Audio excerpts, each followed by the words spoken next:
Hey everybody, welcome back to Colleague Conversations with me, Rick. And me, Nain. Welcome. So we finally got Danny in here last week. Hey, that was fun. Or at the last show, and he pretty much confirmed everything we've ever said. Yeah, no, But he really elaborated though.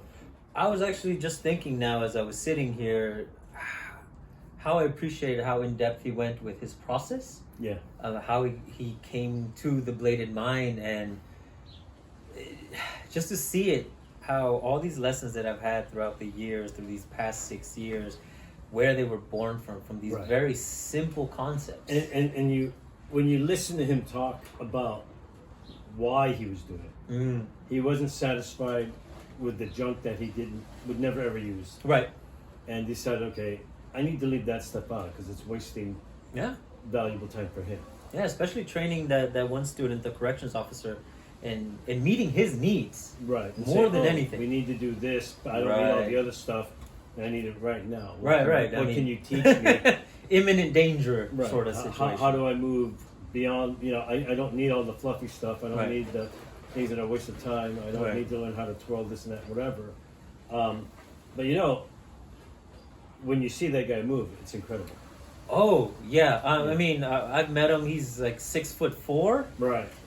What, 3 something maybe? Oh no, but he's a big guy, but he moves like a little Oh guy. my goodness, Yeah. his I've always been amazed at the dexterity of his Right. footwork. Right. The fluidity of his movements are so subtle and soft, Right. but they carry so much behind them. It's Oh, yeah, amazing. yeah. And It's you can powerful, see it. powerful stuff. And you gotta wonder. You look at him and say, "Wow, he didn't go through the traditional stuff." Yeah. And in the short time that he had been playing it, you could see like, wow, night and day. So that's what I really enjoyed about the conversation with Danny, is that you got a lot of the background. Yes. The things that you and I have been talking about up to that point, and it really hit home for me that we really do mimic our masters, even though we tell people not to mimic, right? Well, it has to happen. I mean, if you didn't have a master, then you would just know it. Right. There would be no need for you to go to an instructor and get Right. information. So something is always going to transfer. Well, yeah, and I think that's the bigger part, and the reason why I said that is to get to this conclusion that everybody thinks it, but they don't understand it. No matter how good you think your martial arts is, Right. and that you created something and this is all you, it's not true. It's been done before. 2 hands, 2 feet idea, everything's been done, right? Right. And those instructors who try to say, "Oh no, this is my own idea," or "I created this," it's kind of a misnomer, right? I mean, Yeah. it's not. There's no way. I mean, even if you think that you created this particular move, you can walk down the street and in another school they'll say, "Oh yeah, that's we call that this." Right, Or we right. call that that. It's all in the branding. Yeah, what And, Danny you said, know- the branding behind it. Right. So when I hear those things, it makes me laugh, and it's like, no, there is no really, I mean, unless you're going back 100 years back into the first time anybody ever fought anything, Yeah. and picked up a pair of sticks and said, "Oh, okay, I created this." Then you can say you're Yeah. that guy. But even back in the old days when you had the different groups, be it Doce Pares or Balintuac or all the other schools, where did they get theirs? Wasn't there somebody who actually didn't they branch off of a different group that they Right. became, right? Because the story that I know is that Doce Pares is about the 12 groups, and back in the 30s or so they broke off and became the different groups. Yeah. But where did they get their stuff? Oh, from the original group, where they, So for anybody to say, "Oh yeah, I created this," Right. I'm sure you had tweaked it out from what you learned Oh, of course. and made Of it course. your own, which is what we always promote. We say no. And I think that's the real big takeaway that I got from Danny. And like you said, we do imitate our masters to a certain degree. Right.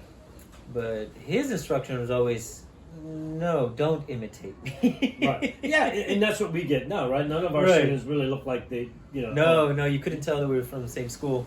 Yeah, they're just moving the way they move, and that's what I love about us, is that you wouldn't know that unless you were told. Right. And I think it speaks a lot to the idea that we're being taught a way to understand and process information far more than any system. Right. I've had moments where I've gone to different seminars, and the instructor, I pay attention, I take the lesson in, and I'm doing it, and then I pair up with somebody I've never met before, and they're having trouble kind of grasping it, and I break it down for them based on what I understood from what was given to me, and I always get this question: so how long have you been doing this? Right.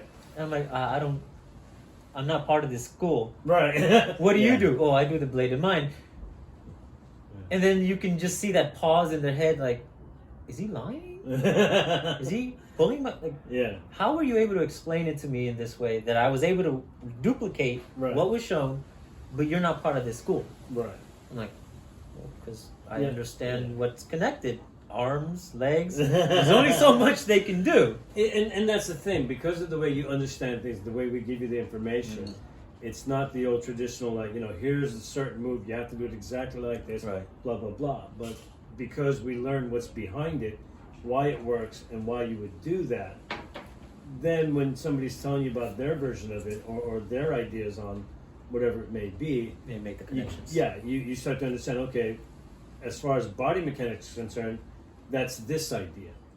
I don't care what the name of that strike is for your school. Right. I just understand that movement is this. We've always said that we don't teach you how to swing the stick. No. We teach you the motion. Mm-hmm. So it doesn't matter whether there's a stick or not in your hand. How long, how short, knife. It becomes real. This is the same motion as it would be for an actual stick. Right. So with that taken away, you really are just understanding the motion and what's being behind it. Where's the power coming from, and how you're generating that because of the mechanics of the body. Yeah, the common denominator that makes everything work is the body. Right. Now, what makes it work outside of the class, outside of the dojo, that's all mentality. Yeah, that's all the student and what they bring to their table. Mm-hmm. And that's why we always say, you got to be you. Yeah. You can't emulate us because I have two messed up. We were talking about this earlier, right? Yeah. If you want to be like me, you're gonna have to break both your shoulders. Break both the shoulders. You're gonna have to get a replacement.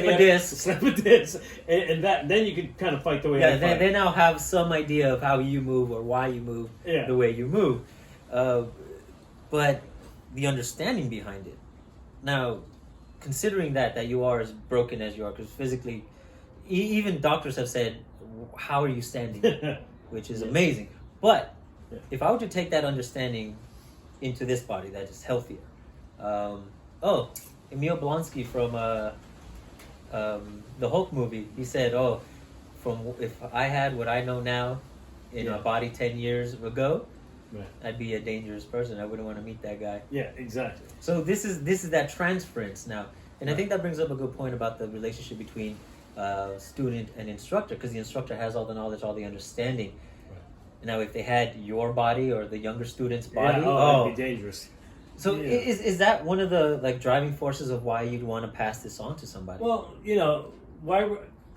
personally, I love that I know something that I can give to somebody else. Whether it's I do a side job of doing balloons. Yeah, I make animal balloons, but. I would love, and I teach people. Here's how you make the balloon. Here's whatever. So I like doing that. I like giving, something that I know and sharing it with everybody. Okay. Because obviously we're not doing it for the money. I don't charge for balloons when I do them. I just make them and I give them out. Invite me to a birthday party. Invite me. If you hire me, I'm going to charge an arm and a leg.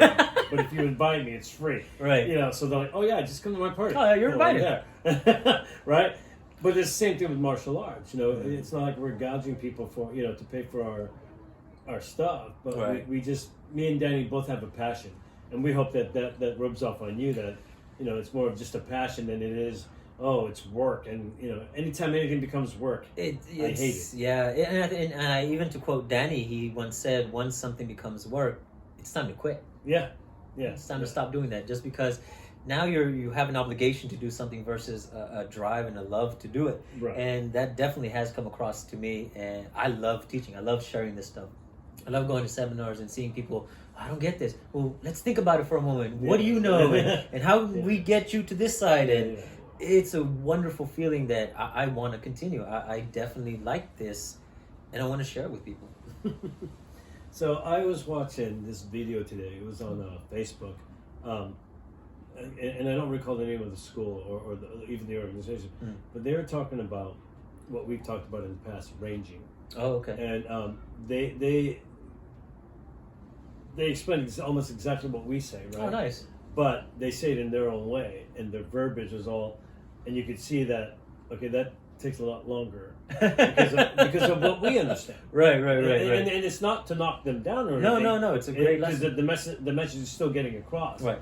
And what dawned on me was that as long as you understand what you're talking about, as far as the key points of the things that need to be said, you can explain it any way you want. That's true. Which is what we do. Even between you and I, when we show somebody something, I'll say it one way, but you'll say it a totally different way. Back to back. Because of what you understand. And I thought it was fascinating that I understood what the guy was saying throughout his, throughout the video. It was a great video. Right. I really enjoyed the hell out of it. But I wouldn't do it that way. Of course. As one of our good friends would say, Dennis Duarte is a good guy, and he says that to me all the time. He got that from somebody who taught him. Oh, really? GM Green, right? Oh, okay, yeah. And he said, yeah, I wouldn't do it that way. But it occurred to me from when I hear Dennis say that, right. and when I was watching that video, I said, wow, he's right. I wouldn't do it that way, but it's all the same information. It's a good lesson. It's a good lesson. They presented it properly, and I was really impressed, but I wouldn't do it that way, just because of what I know. That's definitely, I think, a higher form of respect for somebody. Yeah. Because, you've come across it, and I'm sure you've had conversations with martial artists that are like, oh, that's crap. Right. They automatically put it down. And you're right. That's not cool. No, and it's, in this thing that we do, martial arts, it was always been supposed to be that you're very respectful in what you do because you understand the power you have at this point. Yeah, that's one of the things that always attracted me to martial arts. Right, you have this, but because of that, right. You become more humble. I mean, I know that I have. When I was a kid, I was an asshole. I used to try to pick fights all the time. But as you get older and wiser, you start to understand, no, I don't need to do all that. I'm learning this stuff now because it's really cool. Because I really enjoy what I'm seeing, what I'm getting from it. It's totally different than when we were kids or when I was a kid. Right. We used to watch the Kung Fu movies come out, flying kicks all over the place and try to pick fights in high school. I was a jackass. But that's what and that was the reality of when we were growing up. Right. I mean, back then, it was because we were young and stupid. We did those silly things. The fantastical side of things. Yeah, I mean, it was like, whatever, breaking boards and whatnot. Now I realize, okay, I don't want to do that anymore. I used to break my hands off. Yeah, you're still pretty broken, dude. But again, back to that video, like I said, because now that we, how we look at it, and again with what Dennis had said to me, he was like, he got early on that, I wouldn't do it that way, and which meant that you had to find your own way, and which is what we really preach to our students: become your own person, learn how, evolve into you and whatever you're gonna be. That's very difficult for some people, I think. I know it was a bit of a journey for me specifically, just because of the way I was and kind of the neurosis that I used to have and nervous tics and issues that I had socially. Let me tell you why that is that way. You go to a school, you give the guy money, so you want to be told. Think about that. Oh. Right? Whereas we don't do that. No. But the traditional schools, you go in there, you give the guy money, you need to teach me. Show me how I'm supposed to be, show me what I'm supposed to do, show me. Wow. Right? I never thought of it that way. But we, okay, you understand the basics, now make it your own. Right? You definitely have to have a mindset where you desperately want to grow within yourself to accept something like that. Right. And that we've managed to find those kind of students. Yeah, I mean, Danny definitely has restricted, and it's not so much that restricted, it's just that he's very selective about who he allows to come in, just because of those things. Yeah. Because he doesn't want to spoon feed people. Like I said in our last video, he doesn't want to give you everything, walk you step by step. If he has to a certain extent, he will. Right. Because it's necessary to eventually break you off that path and get you to start thinking for yourself. I know you guys probably shook your head a lot with me just because I would come back and would just repeat the same thing over and over again. Not that I wasn't training, I just wasn't training it properly. And it's funny that you say repeating the same thing over and over again, right? When we're showing you something, right? Yeah. And it looks like repetition. But just recently, you realize that isn't the case. No. Right? Because I brought out that, we're doing 1 in 11, and we told you you've been there for the last 6 years. But every time that I show you that, I give you a different idea of it, or a different, it was a different lesson behind it. Yeah, and how many times have we showed you a lesson about 1 in 11, right? I can't do the math right now, but 2-3 classes a week for the past 6 years continuously. Right. That's a lot of hours in class. But again, each time we showed that, or there was always something different about it. I was never bored. Yeah, and you're like, oh, we're doing that again? No, it's different. And once I got that concept, once I saw past the initial, or say the surface level of it, level 1. Level 1 of understanding, yes. Then I really started growing that much faster. Right. Yeah, that's when you did pick up. Because then you understood, I'm learning something different every time we pick up the sticks. No matter what we do with them, no matter how similar they all look to each other, there was something different. And can you rattle off some of those differences? Oh, from 1 in 11? Yeah. Well, some of the differences. Yeah. What are the things that you'd find different about showing you something? Oh. I know. I was like, let me stick this in the. Well, because I get to a certain point, say like our sombrada drill, and then I feel very confident that I know how to do it properly. And then you point out, okay, what are you doing with your empty hand? I'm putting it where it's supposed to be. Is that all there is to it? Yes. So then I'd have to really go back and break it apart and try to understand each piece that's involved. Right. And every time we repeat that process, I found something new. Every time. Every single time. Not to mention you throw in a new concept or a new theory behind why you would do something in that particular instance. You're like, wait, no, it'd be stupid for me to do it the way you taught it. No, I have to change it, otherwise it won't work for what it was intended to originally. Right. So even going back to the very beginning of the lesson, that no longer looked the same. It was like, okay, I know the sequence. Well, what's there? Well, what else is there? Well, now there's ranging, now there's timing, now there's speed, now there's power. And that's still just the superficial stuff. Right. Then you start into the theories and principles of why you would do it in that moment. And your mind just explodes with ideas that you And then the scarier part is that you start to do it in any moment. Right. Where it doesn't matter. You can get it to work whenever, however, whyever. Because you understand the why and the how. Right. Then you can shift it around and put it anywhere you want. Because then the what can be anything it needs to be. Because the Lego pieces then don't matter. You just put it wherever you need it for the moment. And it's structurally sound. Yes.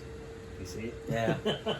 Yeah. Things you didn't realize when, just till now, right? Still learning, people. Still learning. It's a process. And this is exactly, like you and I can talk forever about this stuff. And every time we talk about it, there's something new pops up, right? Because you had that look like, wait, what? Yeah. Wait. Hold on. What is he asking me? Oh, I missed so much. Right. And you go back to it, and it's still just, what, 5 to 6 months worth of stuff, one class a week. Right. But we're going so much deeper into the understanding of it that every time it's just something new, something expands. Just the other day, we were talking about the idea of a third eye principle, where when we first play off with another student or any partner, we stare at the middle of the forehead. Right. And essentially we're developing our peripheral vision. So we're not focused on tracking anybody's hand and then possibly getting blindsided. But that was just the first, like the level 1 idea of the concept. And recently, now I'm using it for trapping, I'm using it for manipulation, I'm using it for entries, I'm using the same idea for just grappling and so many other things that I can use it for. Okay, so now I'm really going to test your ability, right? Because you had said you're using it for all those different things. Tracking, manipulation. Explain manipulation with that. Does this happen? No, I know, and this is the part why my brain is still kind of buzzing over that idea, is because you realize that as you're developing your peripheral vision, you're essentially filtering out what your brain is processing in that moment. But you have an opponent Your opponent is doing the same thing, which means they too are filtering out what it is that they're seeing and responding to. So if you can hijack their perspective, you can interject things and their brains will pick it up as one thing, but you're already moving on to the next 2-3 things after that. So along that lines, then explain what your brain is doing when somebody throws a punch and it goes sideways or ends up somewhere else, right? Because this is all part of it. No. This is part of the manipulation part that, and boxers do this a lot. Yeah. Right? So what is it? Your brain is messing with you, essentially, because it has to complete what it understood before it can move on to anything else. You can only focus on one thing at a time. So if your brain says a left jab is coming, even if it stops halfway, there was enough mechanics behind it that your brain picked up on it, your brain finishes that jab even though it already went somewhere else. And so what happens? You jerk, you move out of the way, you block. Right. You do something to deal with a punch that never actually came. They call them feints, and the good boxers do feints in such a way that most of the outside viewers have no idea that it's going on. Right. Because they pick up on the smallest of nuances that you were trained to look for to get your brain to react. And now your brain has known that move or seen that thing since it was a kid, right? Million times. Yeah, you see it in the movies, you see it everywhere. So now you say, oh, and it was never there. Right, and then the right one comes. And that's why, with knife fighters, they do this and then they slide down. Right. And it's going somewhere else.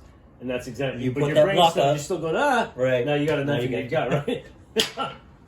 Yeah, but so that's good because I wanted to hear that from you because, again, it just happened recently. Yeah, right? no, this was in the last week that this lesson, and like I said, my brain is still firing on all cylinders every time I think about it, and I'm coming up with new ideas and concepts that I'm developing for myself. And now we get to a point where when we start doing this third eye principle, that we're realizing the opponent is watching our eyes. Yeah. And we could be looking way over here, so they think, oh, I got the upper hand, he's not looking, but yet we see everything. Right. So again, we're manipulating, we're faking that, oh, I don't see you, so whatever you do is going to be okay, and they start throwing stuff. You become confident. And you want them to throw those Oh, things. of course. Oh, if I turn here, I know he's going to throw whatever. Oh, good, now I got it, blah, blah, blah. And that's where all the manipulations comes in, right? You limit the focus of and the what brain. we're doing now is we're fighting the brain because we know the brain is the worst fighter. Oh, yeah. Right? Because it's so easily tricked, easily manipulated, and it sees what it wants to see, and it only recalls what it sees as something solid. There's nothing that can be changed about it. Right. Because it's keyed into that since however young they were when they The first more started. sure the brain is that it understands what What's is going happening, on. Yeah, what is happening, not what actually happened. the easier it is for it to get fooled. Right. Magicians use it all the time, and it's Right. not a concept you just Misdirection, use in martial arts. No, it's everywhere. Everywhere. Politicians do it. Yes, we know a few. But yeah, it's misdirection, right? We're looking over here, and we're not looking at them. Right. Somebody comes and and they think, oh, I got him. I'm going to get him, right? One of the things that I've always had in Nain, every once in a while, do is, hey, just try to, sucker punch me or whatever. And, I'm turned Doesn't away, end well. I'm talking to somebody else or whatever, and he'll do like the Pink Panther, right? I will. I try. try to hit you. There is no faking that. Yeah. But, yeah, and once you understand those little things, it makes you just more aware of everything that's going on around you. Mm-hmm. And it helps you in your day-to-day life. Yeah. Ooh, it reminded me of a book that I came across. I forget. I think Doug mentioned it once in a video. Was it the Gift of Fear? Gavin DeBecker. Yeah, that's my favorite book. Mm-hmm. Love that book. Read it a few times already. And that's all it deals with, perception. And even if we're talking about the practice itself of perception and being able to discern what is and what isn't a threat, which is very helpful, not just in a fight, but in everyday life. Right. But in concepts of teaching, perception becomes that much more important. Right. Now, the book that you're referring to is written by a guy named Gavin DeBecker, and he's a high-profile security company. Right. And they only deal with a lot of like dignitaries and celebrities. celebrities, Princes. I actually applied for them at one time. No way. And didn't get the job. And it's a funny story because you go in there with a bunch of other people who are applying, and they're all in law enforcement. And I've never been in law enforcement. It's security work, but that's not law enforcement. Right. But I got invited because I was a director at a hotel. Okay. So I just said, okay, I have some good backgrounds. So I fill out the application. I get a call. Hey, meet at this place, blah, blah, blah. Now, before you even go there, they want you to be able to do a mile in so many minutes. You have to do 50 push-ups in such a time. And you have to do all these pull-ups and whatever else. So I was able to do the physical stuff, right? This is when I was younger, not when I was all big. Before the accident. Before the accident. This is when I worked at the hotel. So I was fully, I get in there, and what they do is for the first half hour, they show you videos of their kind of training. And this is Navy SEAL type training. I mean, just some really elaborate stuff. I mean, they have like an airplane. Aren't they consultants?